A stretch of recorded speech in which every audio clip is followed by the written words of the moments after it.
कक्षा 10 भौतिक विज्ञान का क्वेश्चन है, मतलब सवाल है कि एक अवतल दर्पण के मुख्य अक्ष पर ध्रुव से 36 सेंटीमीटर दूरी पर स्थित वस्तु का प्रतिबिंब वस्तु के ही ऊपर बनता है। दर्पण की फोकस दूरी तथा रेखीय आवर्धन ज्ञात कीजिए। मतलब इसमें दो चीजें पूछ रहा है, इसमें फोकस दूरी निकालना है और रेखीय आवर्धन निकालना है। तो तुम लोगों को हमने बताया था कि फोकस दूरी को किससे प्रदर्शित करते हैं? F से और रेखीय आवर्धन को M से। देखिए सवाल लगाने के लिए हम पहले बता भी चुके हैं, लेकिन फिर एक बार बता रहे हैं कि सवाल लगाने के लिए सबसे पहले तुम लोगों को जानना होगा कि किससे किसको प्रदर्शित करते हैं। ठीक है, तभी सवाल लग पाएगा, क्योंकि जो सूत्र होता है उसमें रेखीय आवर्धन या फोकस दूरी या वस्तु की दूरी या प्रतिबिंब की दूरी ये नहीं दिया रहता है। उसमें जो सूत्र होता है, जैसे ये जो सूत्र है हमारा, ये दर्पण के लिए सूत्र है, अवतल दर्पण। ठीक है, तो दर्पण के लिए तुम लोगों को हमने बताया था जो सूत्र होता है वो होता है 1/f बराबर 1/b प्लस 1/u। ठीक है, अब इसमें क्या देखना है, इसमें देखिए सवाल को एक बार पढ़ना है, उसको ठीक से समझना है। तो इसमें क्या कह रहा है कि एक अवतल दर्पण के मुख्य अक्ष पर ध्रुव से 36 सेंटीमीटर दूरी पर स्थित वस्तु, मतलब पता चल रहा है कि जो ये 36 सेंटीमीटर लिखा है ये वस्तु की दूरी है। ठीक है, क्योंकि इसमें दिया है स्थित वस्तु का प्रतिबिंब, मतलब वस्तु है, तो ये जो 36 सेंटीमीटर ये वस्तु का, फिर लिखा है वस्तु का प्रतिबिंब वस्तु के ऊपर ही बनता है। मतलब अगर वस्तु की दूरी 36 सेंटीमीटर है तो जो उसका प्रतिबिंब बन रहा है वो वस्तु के ऊपर ही बन रहा है। मतलब जो प्रतिबिंब होगा वो भी 36 सेंटीमीटर ही होगा, क्योंकि वस्तु 36 सेंटीमीटर की दूरी पे है। जो प्रतिबिंब की दूरी होगी वो भी 36 सेंटीमीटर होगी। तो देखो हम लोग यहाँ पे लिखेंगे कि वस्तु की दूरी, मतलब इसमें जो दिया गया है वो दिया गया है वस्तु की दूरी। वस्तु की दूरी को u से प्रदर्शित करते हैं, तो वस्तु की दूरी हो जाएगा हमारा -36 सेंटीमीटर।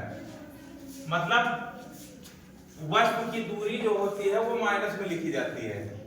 ठीक है, फिर जो है इसका जो प्रतिबिंब है वस्तु के ऊपर बनता है, तो मतलब जो इसका प्रतिबिंब होगा वो भी 36 सेंटीमीटर होगा।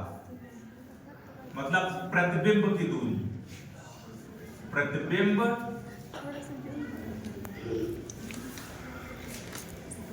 की दूरी, प्रतिबिंब की दूरी को v से प्रदर्शित करते हैं, बराबर हो जाएगा ये भी -36 सेंटीमीटर।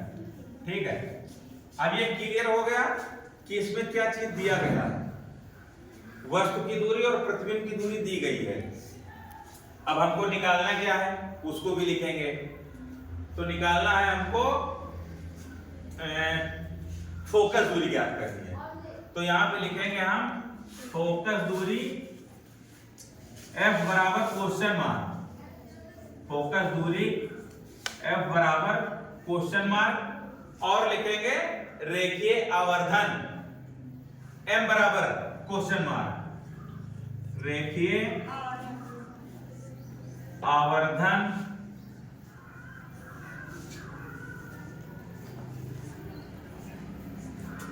M बराबर क्वेश्चन मार्क। मतलब दो चीजें हमको ज्ञात करना है इसमें। अब देखिए, मतलब जब एक अवतल दर्पण लिखा है तो दर्पण के लिए जो सूत्र होता है वो हम तुम लोगों को बताए थे, याद है तुम लोगों को? Yes, sir. क्या होता है? 1/f बराबर 1/f बराबर 1/u 1/u plus 1/v। Plus 1/v। दर्पण के लिए प्लस होता है और लेंस के लिए माइनस होता है, ये बता चुके हैं तुम लोगों को। तो ये हो जाएगा तुम्हारा सूत्र। अब इसमें क्या करना है, इसमें मान रखना है तुम लोगों को। f हमको ज्ञात करना है, तो f को ऐसे लिख दो 1/f हो जाएगा हमारा। अब 1/u की जगह पे हम मान रखेंगे तो कितना मान है हमारा -36 रख देंगे यहाँ पे, फिर प्लस का चिन्ह लगाएंगे, फिर 1/v कितना है हमारा, ये भी -36 है। ठीक है, इसको ब्रैकेट में लिखेंगे, क्यों? क्योंकि ये प्लस है, ये माइनस का चिन्ह है, तो दो चिन्ह एक साथ में नहीं लिखा जा सकता है, इसलिए इसको ब्रैकेट में कर दीजिए। और जब इसका जब गुणा होगा माइनस और प्लस का तो माइनस आ जाएगा। फिर इसको दोबारा से हम लिखेंगे यहाँ पे 1/f बराबर, ब्रैकेट हटाने के लिए 1/-36, फिर इसको भी -1/36, मतलब माइनस का चिन्ह ये लग गया यहाँ पे। अब इसका क्या करना है, इसका तुम लोगों को लासा निकालना है, तो लासा निकालोगे तो 36 ही आएगा, तो यहाँ पे लिख दो 36। ठीक है, चिन्ह नहीं लिखा जाएगा कोई भी। अब क्या करना है, इस 36 से इस 36 को भाग देना है, जितनी बार जाएगा यहाँ पे लिखना रहेगा। तो 36 को 36 से भाग देंगे तो माइनस एक बार जाएगा, ये माइनस का चिन्ह है, इसलिए माइनस लगा दो, एक बार गया। फिर जो है यहाँ पे माइनस का चिन्ह लगाया तो माइनस का चिन्ह लगाओ, फिर 36 से भाग दे तो एक बार जाएगा। अब देखिए यहाँ माइनस है, इसलिए ये जुड़ जाएगा, क्योंकि अगर यहाँ प्लस या माइनस होता तो घट जाता। दोनों चिन्ह अगर बराबर में है, मतलब माइनस माइनस प्लस होता है तो जुड़ जाएगा, तो यहाँ हो जाएगा -2/36। अब देखो, अब हमारा आ गया निकल के 1/f बराबर -2/36।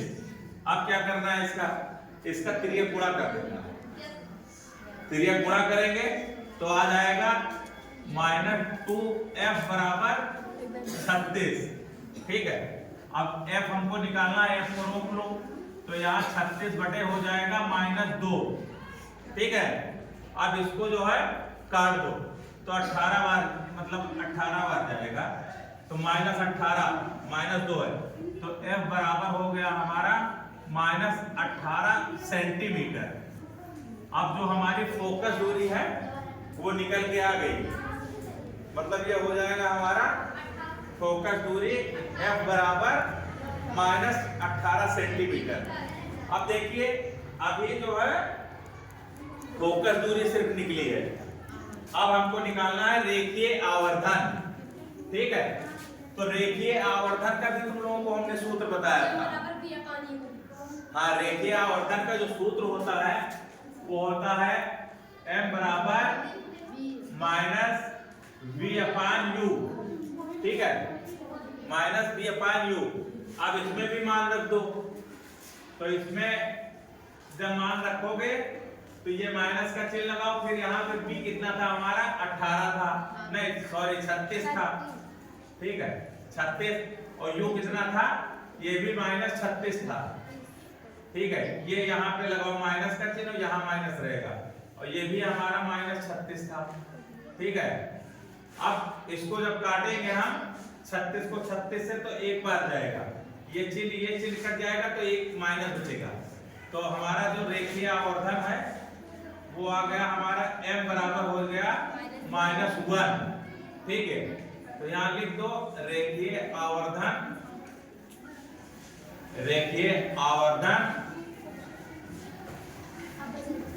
m बराबर -1, ये हमारा हो गया आंसर।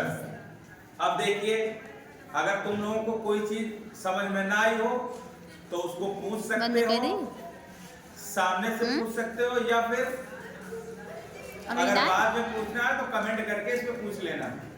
ठीक है।